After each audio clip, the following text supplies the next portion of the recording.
ഇതിൻ്റെ ഇന്നത്തെ എപ്പിസോഡിലേക്ക് എല്ലാവർക്കും സ്വാഗതം. അങ്ങനെ നമ്മുടെ ആകാശ് ഓടി നടക്കണ് നമ്മുടെ ആര്യനെ അന്വേഷിച്ച്. ആര്യനെ എന്തൊക്കെയോ സംശയങ്ങൾ, അതായത് ആര്യനെ ആലോകം എന്തെങ്കിലും ചെയ്യുന്നുള്ളൊരു പേടിയിൽ അന്വേഷിച്ച് ഇങ്ങനെ പാഞ്ഞ് നടക്കണ്. അതേപോലെ തന്നെ ചേട്ടനും ആനന്ദും ഇതേപോലെ തന്നെ പല സ്ഥലത്തും അന്വേഷിച്ച് ലാസ്റ്റ് പരസ്പരം ഫോൺ ചെയ്യും.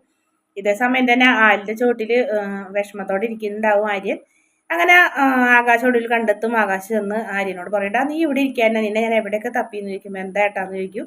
നീ ഇവിടെ ഇരിക്കേണ്ട, വാ വീട്ടിലേക്ക് പോവാന്ന് പറയും. അതെന്താ കാരണം, ഇവിടെ ഇരുന്ന് എന്താ കുഴപ്പമെന്ന് ചോദിക്കും. ഒന്നുമല്ലടാ ബായോ എന്ന് പറയും. എന്താടാ നിന്റെ മനസ്സ് കുറച്ച് ദിവസമായാലും ഞാൻ ശ്രദ്ധിക്കുന്നത്, ഇഷ്ടപ്പെട്ട കല്യാണം കഴിച്ചൊരു ഭാവമൊന്നുമില്ലല്ലോ നിന്റെ മുഖത്ത്, അത് ഏട്ടന് തോന്നണാണ്. അതൊന്നും സാരില്ല, നീ വായോ. എന്താ എനിക്ക് എന്തെങ്കിലും അപകടം സംഭവിക്കുന്നൊക്കെ തോന്നുന്നുണ്ടോ എന്ന് ചോദിക്കുമ്പോൾ അതേടാ, നിനക്ക് എന്തൊക്കെയോ സംഭവിക്കാൻ പോണോ എൻ്റെ മനസ്സ് പറയുന്നത്, ആലോചിച്ച് വില വെറുതെ ഇരിക്കില്ല, അതുകൊണ്ടൊന്നും പറഞ്ഞത് അതൊന്നും സാരില്ല ചേട്ടാ പൊക്കോളാൻ പറയും. പക്ഷെ സമ്മതിക്കില്ല. അതിനുശേഷം കാണിക്കുന്നത് ആര്യ മുറിയിൽ ഇങ്ങനെ മൊബൈലൊക്കെ നോക്കിയിരിക്കുന്ന സമയത്ത് മിത്ര വരുന്നുണ്ട്. മിത്ര വന്നിട്ട് പറയും, ആര്യ എനിക്കൊരു കാര്യം പറയാനെന്ന് ചോദിക്കുമ്പോൾ എന്താ പറയുമെന്ന് പറയും. ആര്യൻ പകൽ മുഴുവൻ വീട്ടിലുണ്ടായിരുന്നില്ലല്ലോ, എനിക്ക് മനസ്സിലായി, എൻ്റെ മുഖം കാണുന്ന ആരനോണം. പണ്ടൊക്കെ നമുക്ക് ഇടയ്ക്കെങ്കിലും കണ്ട് തല്ലിടിച്ചാൽ മതിയായിരുന്നു, ഇപ്പം അങ്ങനെയല്ലല്ലോ. അതുകൊണ്ട് ആരും അപ്പച്ചിക്ക് അതിൽ നല്ല വിഷമം ഉണ്ടായിരുന്നു, ആരും പുറത്ത് പോയതിൽ.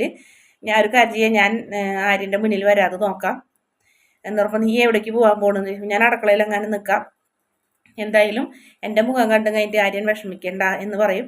അതേസമയം തന്നെ മീനാക്ഷി എല്ലാവർക്കും ഉള്ള ഭക്ഷണമൊക്കെ വിളമ്പി ടേബിൾ കൊണ്ടുവയ്ക്കുന്ന സമയത്ത് ബാലൻ വരും. ബാലനോട് ഭക്ഷണം കഴിക്കാൻ വിളിക്കുമ്പോൾ ആര്യനെ വിളിക്കും, എനിക്ക് കുറച്ച് സംസാരിക്കാനെന്ന് പറയും. ആര്യനെ വിളിക്കുക, ആദ്യം ബാലേട്ടൻ ഭക്ഷണം കഴിക്കാൻ പറഞ്ഞപ്പോൾ ഇല്ല, എനിക്ക് ആര്യനോട് സംസാരിക്കേണ്ടതെന്ന് പറയും. അങ്ങനെ മീനാക്ഷിയോട് ഗോമതി പറയും, മീനാക്ഷി പോയി വിളിച്ചിട്ട് വാന്ന് പറയും. അതിന് മുന്നേ അനു ഒരു സംശയം ചോദിക്കുന്നുണ്ടായിരുന്നു ഗോമതിയോട്, ഇവർക്ക് ശരിക്കും സ്നേഹിച്ച് വിവാഹം കഴിച്ചാലാണ് ഇവരുടെ പെരുമാറ്റത്തിൽ അങ്ങനൊന്നും ഇല്ലല്ലോ എന്നൊക്കെ പറയുമ്പോൾ നീ എന്തേലും ഇങ്ങനെയൊക്കെ ചോദിക്കണേന്ന് പറയുമ്പോൾ അല്ല, രണ്ടുപേരുടെയും മുഖഭാവം കണ്ടിട്ട് ഇഷ്ടപ്പെട്ട വിവാഹമായിട്ടൊന്നും എനിക്ക് തോന്നണില്ല എന്ന് പറയും. അങ്ങനെയൊന്നുമില്ല, അവർ നല്ല സ്നേഹത്തിലാണ്, അവർ രണ്ടുപേരും നല്ല ജോഡികളും എന്നൊക്കെ പറഞ്ഞ് ഗോമതി പെട്ടെന്ന് തന്നെ നല്ല സന്തോഷത്തിൽ പറയുമ്പോൾ അത് ശരി, അപ്പം അമ്മ അവൻ്റെ കല്യാണം അംഗീകരിച്ചു, അമ്മയ്ക്ക് അവൻ്റെ കല്യാണം മിത്രേച്ചിനെ കല്യാണം കഴിച്ചത് ഇഷ്ടമായെന്നൊക്കെ ചോദിക്കുമ്പോൾ അതല്ല, ഞാൻ അവർ പിന്നെ പറഞ്ഞതാണ്, ശരിക്കും ഇഷ്ടമൊന്നുമില്ല, പക്ഷേ അവർ നല്ല ജോഡികളുണ്ട് എന്നൊക്കെ പറഞ്ഞ് ആ സമയത്ത് മീനാക്ഷിനോട് പറയുന്നുണ്ട്, പോയി വിളിച്ചിട്ടുണ്ടായോ ആര്യനെയും മിത്രനെയെന്ന് പറയും. ഭക്ഷണം കഴിക്കാനാണെന്ന് വിചാരിക്കുന്നത്. അപ്പം അനു പറയും വേണ്ട ഞാൻ പോകാമെന്ന് പറയും. അങ്ങനെ അനുവിനെ പറഞ്ഞയക്കാണ്ടിരിക്കാൻ മീനാക്ഷി നോക്കും, പക്ഷെ അനു പോയി വിളിക്കാൻ പോകും. ആ സമയത്ത് അവിടെ രണ്ടുപേരും തമ്മിലുള്ള വാക്ക് തർക്കവും കാര്യങ്ങളൊക്കെ നടക്കായിരിക്കും. പെട്ടെന്ന് വാതിൽ മുട്ടുമ്പോൾ മിത്ര ചെന്ന് തുറക്കുന്നുണ്ട്. എന്താ ഇവിടെ ഒരു വാക്ക് തർക്കം എന്നൊക്കെ അനു ചോദിക്കും. ഇവിടെ ഒരു വാക്ക് തർക്കവും ഇല്ല, ഞങ്ങളിങ്ങനെ ഓരോന്ന് പറഞ്ഞൊരു സ്നേഹത്തിൻ്റെ ഇതായ വാക്ക് തർക്കമുള്ളൂ എന്ന് മിത്ര പറയും. അപ്പോൾ വേഗം ആര്യൻ മിത്രയുടെ കൈയൊക്കെ പിടിച്ച് നല്ല സ്നേഹത്തോടെ ഇങ്ങനെ തലോടണമൊക്കെ ഭാഗം കാണിക്കുന്നുണ്ട്. അപ്പോൾ അത് നിങ്ങൾക്ക് കുഴപ്പമൊന്നുമില്ലല്ലേ എന്ന് ചോദിക്കും. ഇല്ല, എന്നാൽ വായോദേ അച്ഛൻ വിളിക്കുന്നുണ്ട് ഭക്ഷണം കഴിക്കാമെന്ന് പറയും. പിന്നീട് ബാലൻ ആര്യനോട് ചോദിക്കുന്നുണ്ട്, ഞാൻ കാലത്ത് പറഞ്ഞ കാര്യം എന്തായി എന്ന് ചോദിക്കും.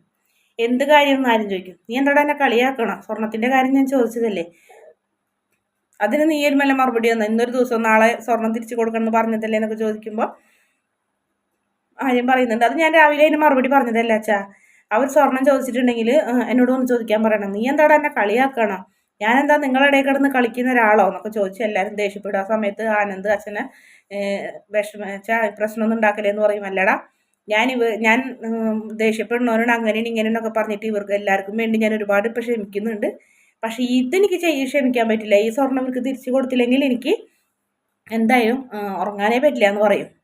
ആ സമയത്ത് തന്നെ നമ്മുടെ മാമൻ പറയും, അത് ശരിയെന്നല്ല ഞാൻ പറഞ്ഞത്, എടാ ഒരൊറ്റ ദിവസം കൊണ്ട് നീ ഈ സ്വർണ്ണം എങ്ങനെ നശിപ്പിച്ചു എന്ന് ചിലവാക്കുന്നുണ്ടോ നീ പറയുന്നതെന്ന് ചോദിക്കും.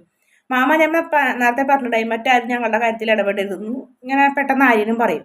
ആ സമയത്ത് ബാലൻ ചോദിക്കും, ഞങ്ങളെല്ലാവരും മറ്റാരുണ്ടാ, ഞങ്ങളെല്ലാവരും നിനക്ക് മറ്റാൾക്കാരാണോ എന്ന് ചോദിച്ച് ആര്യൻ അടിക്കാൻ വേണ്ടി നമ്മുടെ ബാലൻ കൈ ഒങ്ങുമ്പോൾ പെട്ടെന്ന് മിത്ര കയറി പിടിക്കുന്നുണ്ട് കയ്യിൽ. അങ്ങനെ എല്ലാവരും ഞെട്ടുന്നുണ്ട്.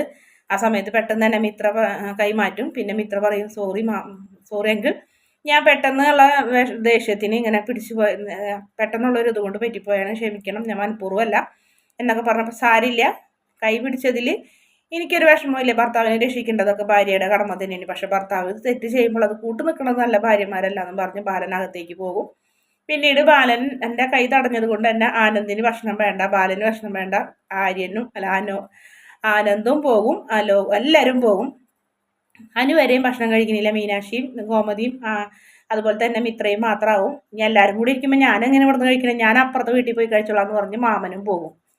പിന്നീട് ഗോമതി പറയുന്നുണ്ട്, സാരില്ല മോളെ, എനിക്ക് എന്തായാലും എല്ലാവരും പോയാലും എനിക്ക് സന്തോഷമായി. കാരണം നീ എൻ്റെ മനസ്സിൽ ആര്യനൊരു സ്ഥാനം ഉണ്ടല്ലോ, അതുകൊണ്ടാണല്ലോ നീ ഇപ്പോൾ അവനെ തല്ലാൻ പോയപ്പോൾ പിടിച്ചതെന്നൊക്കെ പറയുമ്പോൾ, അല്ല ആൻറ്റി, അല്ല അപ്പച്ചി, ഞാൻ പെട്ടെന്നുള്ള ഞാൻ അങ്ങനെ ഒന്നും ചിന്തിച്ചിട്ടല്ല, പെട്ടെന്ന് കൈമ കയറി പിടിച്ചെന്നുള്ളൂ എന്നൊക്കെ പറയും. അതൊന്നും സാരില്ല മോളെ, നമുക്ക് ഭക്ഷണം കഴിക്കാന്ന് പറയുമ്പോൾ മിത്ര കൂട്ടാക്കില്ല, ആരും കഴിക്കാത്തതുകൊണ്ട് മിത്രയും കഴിക്കില്ല. ഇതേ സമയം തന്നെ കൃഷ്ണമംഗലത്ത് എല്ലാവരും കൂടി കല്യാണത്തിൻ്റെ കാര്യങ്ങളൊക്കെ സെറ്റിൽ ചെയ്യുന്നു, സ്വർണവും മറ്റുള്ള കാര്യങ്ങളും. സ്വർണത്തിന് എത്രയോ ലക്ഷം, 70 ലക്ഷം രൂപയോളം ഇനിയും ജ്വല്ലറി കൊടുക്കണം എന്ന് പറഞ്ഞപ്പോൾ സ്വർണത്തിന്റെ കാര്യം കേട്ടപ്പോൾ അല്ലോ പറയുന്നുണ്ട്, വലിയ ഞാൻ പറഞ്ഞതല്ല സ്വർണത്തിന്റെ കാശ് നമുക്ക് അവരെ കൊണ്ട് കൊടുപ്പിക്കാന്ന് പറഞ്ഞപ്പോൾ, നീ മിണ്ടരുത്, ആവശ്യമില്ലാത്ത കാര്യങ്ങൾ, സ്വർണത്തിന്റെ കാര്യത്തിൽ നിന്നോട് ഇടപെടരുത് ഞാൻ പറഞ്ഞിട്ടില്ലേന്ന് ചോദിച്ചു. വലിയച്ഛൻ ചൂടാവും. ആ സമയത്ത് തന്നെ നമ്മുടെ ധർമ്മം കയറി വരും. എന്താണ് ഇവിടെ കണക്കും കാര്യങ്ങളൊക്കെ നോക്കണ, നീ എന്താടാ വന്നോ, ഇവിടുത്തെ ന്യൂസ് അവിടെ കൊടുക്കാനാണോ എന്ന് ആലോചിച്ച് ചോദിക്കും. അതെന്താടാ നീ അങ്ങനെ പറഞ്ഞത്, ഞാൻ എന്ത് ന്യൂസ് എൻ്റെ അവിടെ കൊടുത്തതെന്നൊക്കെ ചോദിക്കും. അപ്പോഴത്തേനും വീട്ടിലുള്ള എല്ലാവരും അവിടെ വന്നു കൂടും. ആ സമയത്ത് അച്യുതനും പറയും, അതേടാ അവന് മാത്രമല്ല എനിക്കും ഉണ്ടാകുന്ന ഒരു സംശയം എന്ന് പറഞ്ഞപ്പോൾ, അത് ശരി, ഞാൻ എന്ത് ചെയ്തെന്നാണ് പേട്ടൻ പറയണേന്ന് പറഞ്ഞ് പെട്ടെന്ന് തന്നെ നമ്മുടെ ധർമ്മന്റെ കവളത്തേക്ക് ഞെട്ടിക്കിന് ചെയ്യുന്നത് അച്യുതൻ. പെട്ടെന്നുള്ള ദേഷ്യത്തിന് സംഭവിച്ചാണ്, എല്ലാവരും ഇങ്ങനെ ഞെട്ടി നിൽക്കുന്നുണ്ട്. ആ സമയത്ത് തന്നെ വലിയ ചേട്ട ആനന്ദവർമ്മ പറയുന്നുണ്ട്, ഡാ നീ എന്ത് ചെയ്തത്, നീ ചെയ്തത് ശരിയായില്ല എന്നറിയും. സ്വന്തം ഭാര്യ വരെയും കുറ്റപ്പെടുത്തും, അമ്മയും കുറ്റപ്പെടുത്തും. അമ്മയും പറയുന്നുണ്ട്, ഇനി മേലാൽ ഇവനെ ഈ പാവത്തിനെ തല്ലിയിട്ടുണ്ടെങ്കിൽ, നിനക്ക് അനിയനെ തല്ലാന്നുണ്ടെങ്കിൽ എനിക്ക് നിന്നെയും തല്ലാടാന്ന് പറഞ്ഞ് അമ്മയും ദേഷ്യപ്പെടുന്നുണ്ട്. ആ സമയത്ത് പെട്ടെന്നുള്ള വിഷമം കൊണ്ട് പറ്റിയതെന്ന് അച്യുതനും ആകെ വിഷമം അച്ഛൻ പറയുന്നുണ്ട്, സോറിയാടാന്ന് പറഞ്ഞപ്പോൾ, സാരില്ലേട്ടാ, ഞാൻ തല്ല് കൊണ്ടോളാം, പക്ഷെ ചെയ്യുന്ന തെറ്റിനാണെന്നുണ്ടെങ്കിൽ നന്നാവാൻ വേണ്ടിയിട്ടെന്ന് പറയാം, ഇതിപ്പോൾ തെറ്റ് ചെയ്യാണ്ടല്ലേ അടിച്ചതെന്ന് പറയും. അതിനുശേഷം ഞാൻ പൊക്കോളാന്ന് പറയും. ഭക്ഷണം കഴിക്കാൻ പറഞ്ഞിട്ട് കൂട്ടാക്കൊന്നുമില്ല. അങ്ങനെ വേഗം ദേവമംഗലത്തേക്ക് പോകുന്നുണ്ട്. അവിടെ ചെല്ലുമ്പോൾ മീനാക്ഷി ഫ്രിഡ്ജിലേക്ക് ഭക്ഷണം എടുത്ത് വയ്ക്കണേ. മാമൻ ഇത്ര പെട്ടെന്ന് അവിടെ നിന്ന് കഴിച്ചു, അവിടെ എന്നിട്ട് സ്പെഷ്യലി എന്തോ കാര്യമായിട്ട് കിട്ടിയിട്ടുണ്ടെന്നല്ലോ എന്ന് പറഞ്ഞപ്പോൾ, കാര്യമായിട്ട് കിട്ടിയെന്ന് പറയും. പിന്നീട് ധർമ്മൻ ഒരു പൊട്ടിക്കരച്ചിലായിരിക്കും. ആ സമയത്ത് ഗോമതി ഓടി വന്ന് ചോദിക്കും, എന്താടാ, എന്താ പറ്റിയെന്ന് ചോദിക്കുമല്ലോ. ചേച്ചി, എൻ്റെ ഒരു കാര്യമില്ലാണ്ട് അച്യുതേട്ടനെ അടിച്ചു, ഞാൻ ആര്യൻ്റെയും മിത്രയുടെയും കല്യാണത്തിന് കൂട്ടുന്നത് ഞാനാണെന്ന് പറഞ്ഞിട്ട് അടിച്ചെന്നൊക്കെ പറയും.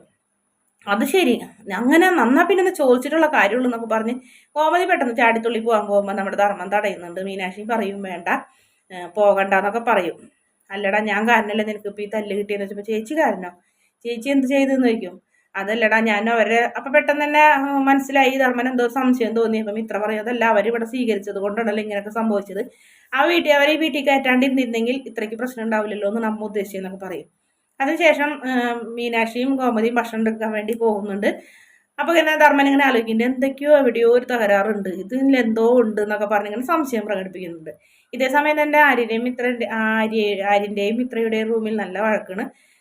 നീ എന്തിനടി എൻ്റെ അച്ഛൻ്റെ കൈ കയറി പിടിച്ചത്, എൻ്റെ അച്ഛനെ തല്ലി അടിക്കുക കൊല്ലി എന്ത് ചെയ്യും, മേലിൽ അങ്ങനെ ചെയ്യരുതെന്ന് പറയും. ശരി, ഇനി ഞാൻ ചെയ്യില്ല, അറിയാണ്ട് പറ്റിപ്പോയാണ്, അടി മേടിക്കണ്ടെന്ന് വിചാരിച്ചിട്ട്, ഇനി തല്ലാൻ നോക്കിന്നോളാന്നൊക്കെ പറഞ്ഞ് മിത്രയും ദേഷ്യപ്പെടും.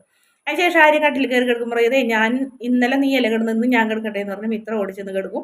ഇതേ മര്യാദയ്ക്ക് ഇറങ്ങിയില്ലെങ്കിൽ ഞാൻ വലിച്ച് ചവിട്ടി കൂട്ടുമെന്ന് പറയും. പിന്നീട് ഒരു തലണ കൊണ്ടുള്ള അങ്ങോട്ടും ഇങ്ങോട്ടുള്ള ഒരു അടിയും കാര്യങ്ങളൊക്കെ ആയിരുന്നു.